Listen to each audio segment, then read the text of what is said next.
Good afternoon. We are coming on the air with breaking news. NBC News has just learned that President Trump's former national security advisor, John Bolton, has just been indicted by a federal grand jury. That, according to a senior official in the department. Bolton has become a prominent political foe of the president after he was pushed out of his role during the president's first term. Today's indictment comes weeks after the FBI searched his home in Maryland as part of a national security investigation back in August related to classified records. This is just the latest against the president's political enemies after the Justice Department's former FBI Director James Comey and New York Attorney General Letitia James were also indicted. I want to go straight to our chief White House correspondent, Peter Alexander. Peter, we should be very upfront with our viewers here. We just got this information. I know there's a lot we still don't know, but we can confirm that John Bolton has been indicted. Yeah, let's tell you exactly what we do know. A senior Justice Department official tells me just moments ago that the former national security advisor to Donald Trump during his first term, John Bolton, has been indicted by a federal grand jury in the state of Maryland. As you noted in the introduction to this conversation, court documents made public last month revealed that Bolton was under criminal investigation for alleged mishandling of classified documents. And significantly, this marks now the third individual that the president has described as a political adversary who has now been indicted by the Trump Justice Department in the course of the last several weeks. Of course, first we heard the former FBI Director James Comey, who denies the allegations against him. Separately, as you see there, Letitia James, the New York Attorney General, who denies the charges against her as they relate to fraud, specifically mortgage fraud. And now the third example, of course, as we're reporting right now, is that John Bolton, who has had a fierce back and forth with the president since his departure here. In his book, his memoir, he described the president as being unfit to serve in this job. The president, for his part, has been very public about his vow of retribution, campaigned on the idea. And even just yesterday, where he was in the Oval Office side by side with his FBI Director, Kash Patel, and the department and the Attorney General, the Justice Department's lead figure, Pam Bondi, the president said in simplest of terms, "I hope they are looking at all these people," naming an additional 4 individuals, including California Senator Adam Schiff is a name that he wanted the Justice Department to look into. So there are a lot of questions about where the line, the independence of the Justice Department is now being drawn, given the fact that the president has been so public about those comments, including earlier comments just a couple of weeks ago, where in a post that the president didn't realize was public, he thought it was a direct message, he called on Pam Bondi, his Attorney General, to prosecute several of those individuals, including Bolton, James, and Comey itself. We should note the president was just asked about this a moment ago, asked about John Bolton, not specifically asked about the indictment. It's not clear, since the president was speaking when this indictment came down, that he is aware of that just yet. But here's part of what the president said to reporters in the Oval Office just moments ago. Listen. I didn't know that. You told me for the first time, but I think he's, a bad person. I think he's a bad guy. Yeah, he's a bad guy. It's too bad, but that's the way it goes. That's the way it goes, right? That's the way it goes. Will I what? Have you reviewed the case against him? No, I haven't. But I just think he's a bad person. Okay, anybody else? So to be clear, Bolton's lawyer, Abby Lowell, has not yet responded to our request for a comment. We have heard from Lowell in recent days saying that his client did nothing wrong and basically defending his reputation fiercely amid these charges right now. But the president's efforts to pursue these charges widely focus on a variety of means by which he has done that, including as it related to Comey and Letitia James in the Eastern District of Virginia, which is based just across the river from Washington, D.C., removing a prosecutor who had been in that post, who had been reluctant to move forward with these charges, and installing a separate Trump ally, a former close aide to the president's, to serve in that job. And very shortly after her arrival there, despite no experience pursuing or prosecuting any cases of this kind, she did pursue and ultimately get those indictments from a grand jury related to both Comey and Letitia James. Tom. All right, Peter Alexander, for us to give you a sense of President Trump's relationship with John Bolton. Bolton. On his first day in office, within hours of becoming the president after he was inaugurated, he pulled Secret Service protection from John Bolton,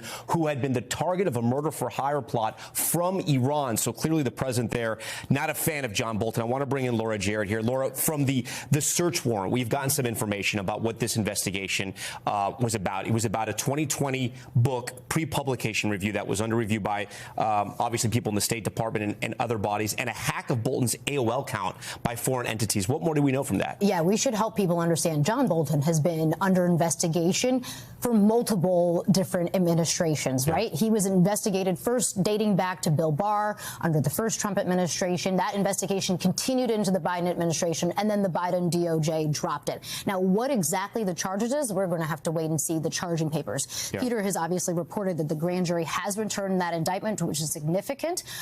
We should also note the difference here between the indictments of other Trump foes, like Letitia James and former FBI Director James Comey. Here, there was a raid on his home, on his office. That means that there was probable cause, that a judge found, an independent judge found, that a probable cause that a crime had been committed. You can't get a search warrant like that. You can't carry out boxes and documents and take someone's phone without probable cause. So that's a difference between these cases that we should know. And that this investigation started in the first Trump administration. The Biden administration then looked into this, dropped this, and then it was reopened in the second Trump term. And the question is, what did they find to reopen that investigation? And perhaps this isn't related to the book. For a long time, there have been questions about whether he had mishandled classified information, whether leaked information to reporters, put things in the book that he shouldn't have. He was tasked with safeguarding our nation's most secret information. And the question was, did he share it in a way? Did he hoard the information in a way? What exactly happened? It appears, according to the warrants, warrants that we saw, that it actually related to a hack of his AOL account. So the question was he typing out drafts of things in his AOL account? There had been some reporting that he was almost keeping a running diary while working in the White House. Every day, maybe. That would be quite serious if, in fact, that's what he's indicted. And he was posting this on AOL. And it's interesting, right? Because or keeping drafts, like we all do, except this was with classified information, at least according to prosecutors. That's what we think this is about. And you would think if the allegations are true, he would have known better, because John Bolton is not somebody who came from the business world or from the MAGA world. He had been in the White House and public life almost his entire adult life. Former UN ambassador. The Reagan administration, the first Bush administration.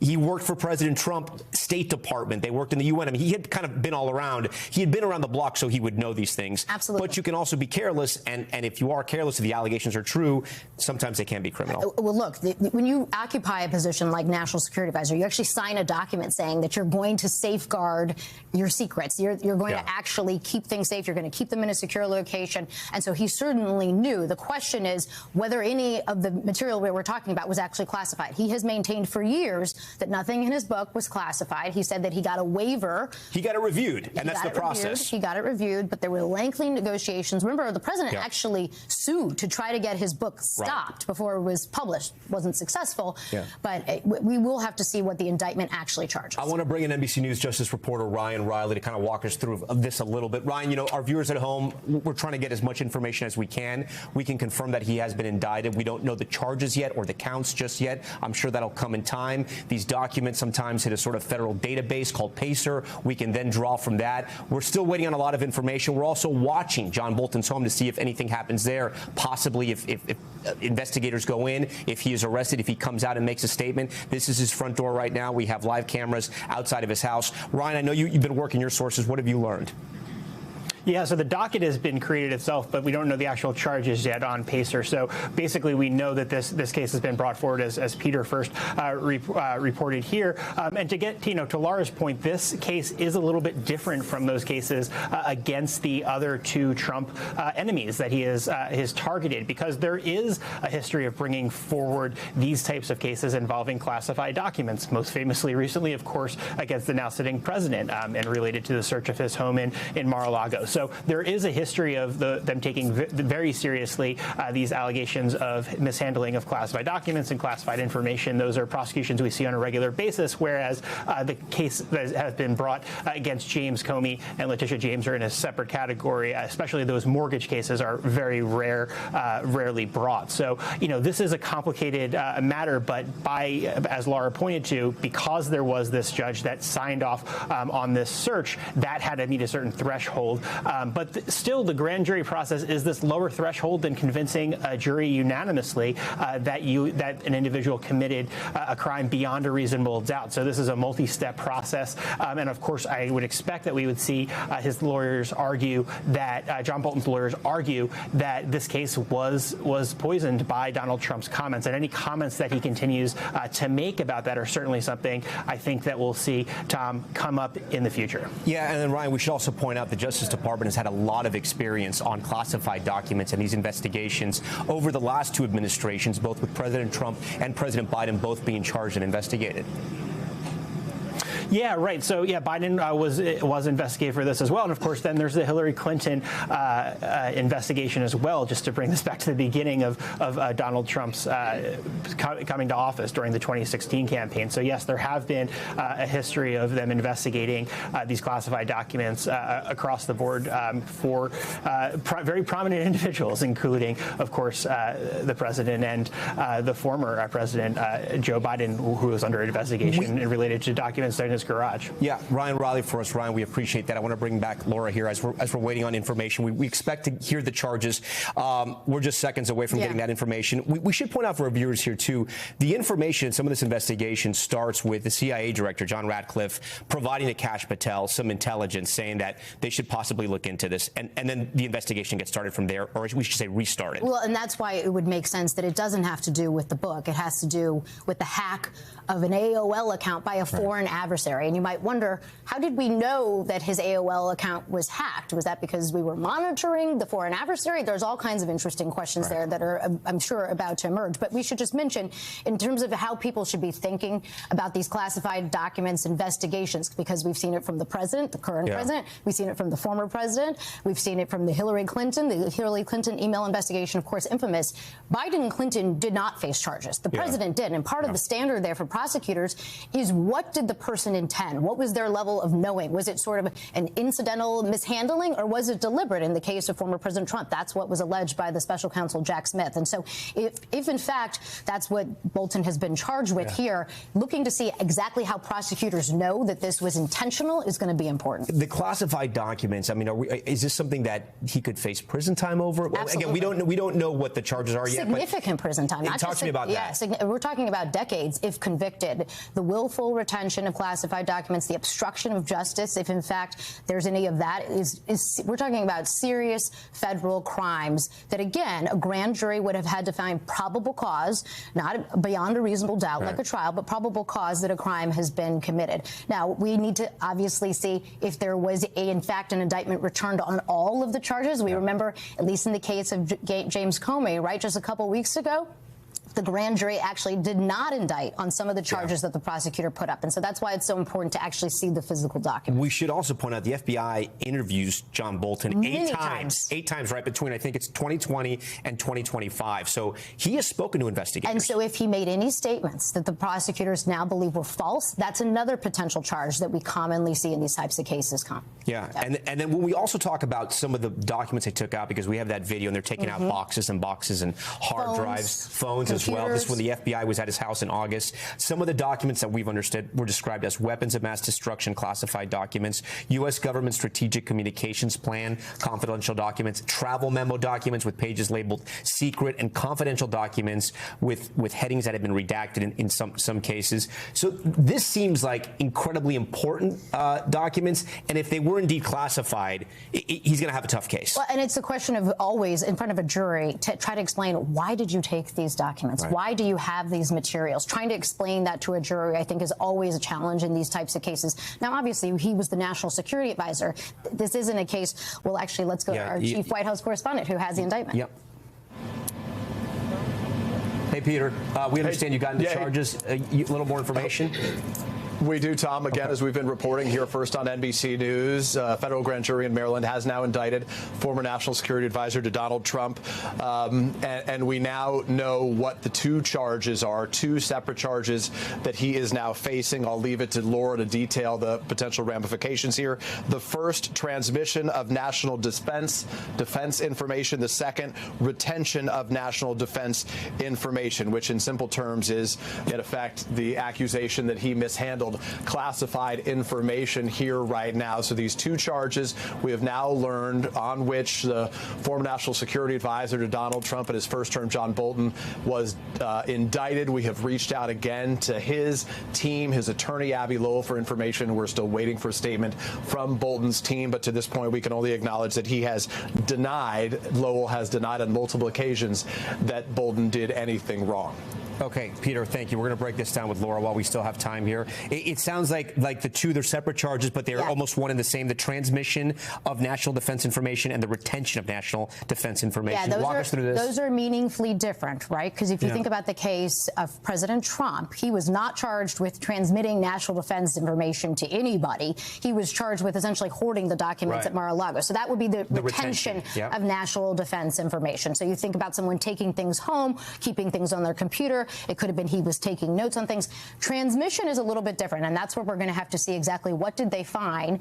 Was it just the fact that he was keeping it on an unsecure server? Or emailing himself, maybe? Or emailing himself, and someone got a hold of it. But that is a meaningfully distinct difference in these two counts. And so we're going to need to see exactly what did the prosecutors find to give them grounds to charge him with those two distinct crimes. And again, it's important to hammer this home. When you get these jobs, you are told specifically what to do and what not to do when handling classified documents. And signing documents that saying you are going to abide by all of those rules and that you understand you can be prosecuted if you mishandle these types of documents. He's been indicted. We know the charges now. Laura, walk us through what we think happens next. Yeah, so at this point, typically someone would get a call saying your client has been indicted. Your attorney would get a call. Abby Lowell in this case, right? In this case, who's also representing Tish James, the New York Attorney General, we should mention. And so you would get a summons to come and appear in court where you would make your first appearance. It would essentially be a formality we've all seen so many times now where someone comes in and actually has the charges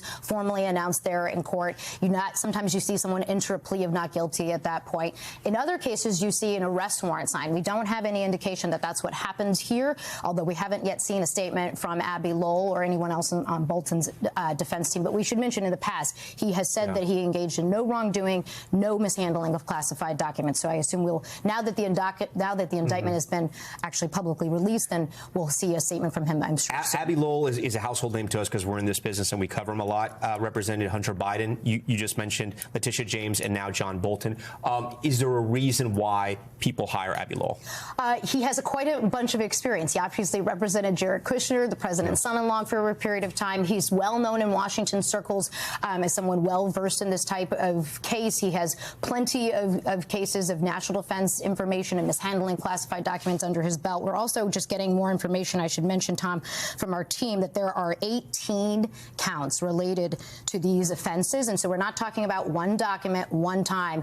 You typically, in cases like this, you see a count per document. And so that's why, remember, in Trump's case, we saw 32 counts because there were 32 individual documents. And so we have to actually see what the descriptions of those documents are. Usually you don't see the classified information, of course, but you see a description, a header, perhaps. You read out some of those headers that we saw from the search warrants. We actually, Laura, not to cut you off, but we just gotten the indictment, well, and now there's a document description. You can walk us through this for the date of transmission, the two counts on that one. The document reveals intelligence about future attacks by an adversarial group in another country. The other document, document B, reveals liaison partners sharing sensitive information with the U.S. intelligence community.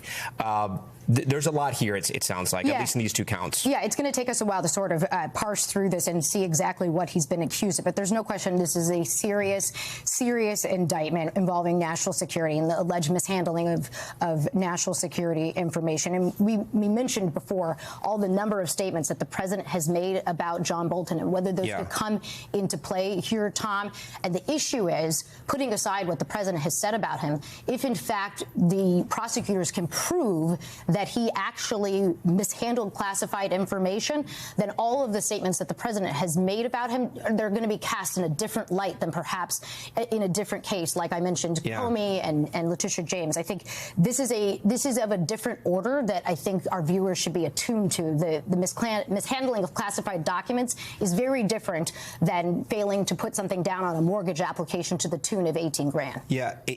It's interesting here because when you're looking at the date of the transmission of these documents that they're alleging the federal government, 2019, the summer of 2019, 2018, going into, so and 2019. He's national security advisor. Those dates coincide with when he was actually national security advisor. It looks like there are dozens of documents that they're looking at now because of the multiple counts here, that it wasn't just sort of one document that they're looking at that they were traced. It looks like there were different plans, different sensitive, again, classified information according to the federal government that was being shared and transmitted here. The indictment itself is 26 pages. We're obviously going through it a lot. I want to meet the press moderator, Kristen Welker. Kristen, John Bolton is somebody that's known very well in Washington. He has spent decades in public service working for several administrations. As I said earlier, he's someone who has been around the block. He knows how classified information works.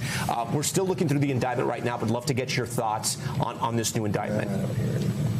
Well, Tom, it's just an extraordinary moment. This is now, as you have been reporting, the third Trump adversary to be indicted. I had an opportunity to interview President Trump just after he had been elected. I asked him about the fact that he had campaigned on retribution. I asked him what specifically that meant to him. He said his success would be his retribution, that he's not interested in actually going after political foes.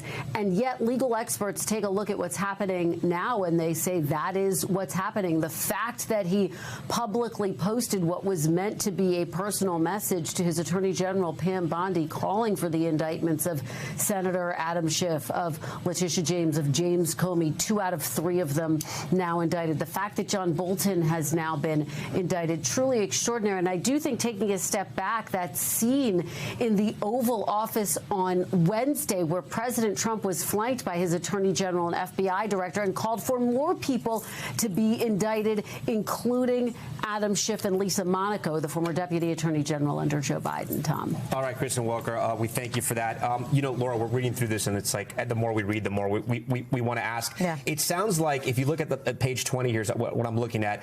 They accuse him of willfully communicating, delivering, and transmitting documents to a person not entitled to receive it. Mm-hmm. So this could mean potentially leaks to either media or leaks to somebody, right? Leaks perhaps to somebody associated with the publishing of his book. The suggestion was that originally some of the reporting was that he was sort of keeping things, knowing that he was going to write a book, and that perhaps he was exchanging early drafts or exchanging some of the more damning pieces of information according to his view from what was going on. A letter stating that he was doing this with enthusiasm with a literary agent, was again exploring a book as part of what's being alleged here, Tom. Again, quite serious mishandling of classified information against the former national security advisor. Yeah, and they're also pulling transcripts, and looking at through this indictment, they're pulling transcripts of him during interviews where he's saying it appears, if this is right, the indictment, if he's quoted correctly, that he made some mistakes. We're going to go through this. We're going to have much more throughout the day. I know you're going to be combing through that indictment with your team. We're going to stay covering this story. More ahead on your local station, our streaming network, of course, NBC News Now, online at NBCNews.com, and a full wrap-up when I see you in just a couple of hours right here on Nightly News. I'm Tom Yamas. We thank you for watching.